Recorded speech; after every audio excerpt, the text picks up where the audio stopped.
Students are consistently involved in self-assessment and reflection during the teaching-learning process.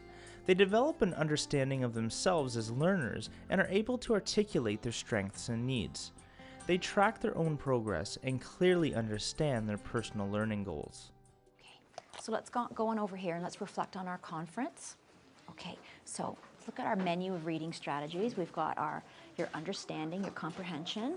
We have accuracy, so reading the words correctly. Fluency, that means reading smoothly. And expanding vocabulary. Let's not worry about this one. What do you think you did well today in the conference? Like trying to make sense of what the sentence is trying to say. Yeah, trying to make sense. And I noticed that you were doing a lot of correcting, which is a really big improvement. So you had actually, where had you put your, right there, okay. And I think we've been working on that quite a bit. And now you're starting to cue yourself, which is really great thinking, okay. You're gonna continue to do that because that way you can understand what you're reading, okay. And I think the next step with you, what we're gonna work on is I think we're going to work on making your reading smoother. What do you think? Yeah? Because sometimes when it's a little bit choppy, it's sort of hard to remember what you've read, isn't it? When you're stopping so much? Okay. So we're going to keep doing this, but I think you have a really good hang of it. And we're going to move your name over to here. Okay?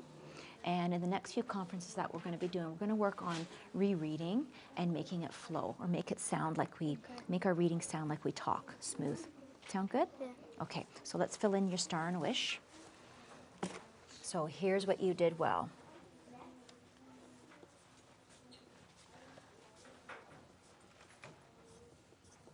So self-corrected, and we're going to keep on trying to read more smoothly. Do you remember what we just talked about at the carpet? Scan word and then come back to it. Okay. So let's talk about what you did really well first. Okay, what do you think you've really improved on? Do you think this one? Yeah, you're really working on reading the words correctly. Remember, you were doing a lot of skipping of words and of endings, and we've worked really hard on that. So that's actually become a strength for you. So good job.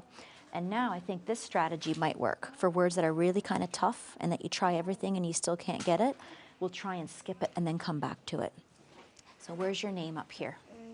It's still there, okay? So we're gonna leave it under accuracy, but now the goal from last time has become your strength, and we're gonna add a new one, okay? So let's update your star and a wish, and then we'll put this in your reading log, so when you're reading by yourself, that's always a reminder of what your goal is, so you can practice it. So although we have whole class learning targets, each student also gets the kind of support that they need. And what we use here is, we call it our menu. It's based on the Cafe book by Mauser and Bushi, who wrote the Daily Five. And so at the end of the year, we're trying to get students to synthesize their learning and independently sort of select from the menu the reading strategies they need when they need them.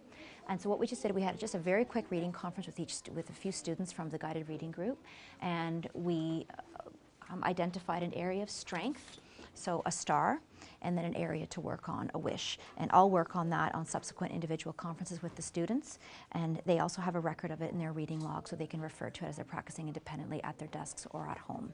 And so this helps me to cluster, to see. Some of them have self-assessed, but we tend to move, although a student might stay in an area for a very long time. And you can see the comprehension is actually increasing. We've done quite a lot of work on that, and one of our big pushes in third term is sort of polishing up our fluency. So a lot of work needs to be done around this, and as we're getting into more difficult texts, we need to sort of start reviewing some of the word solving again. So we do move them based on need, and that helps us to cluster groups.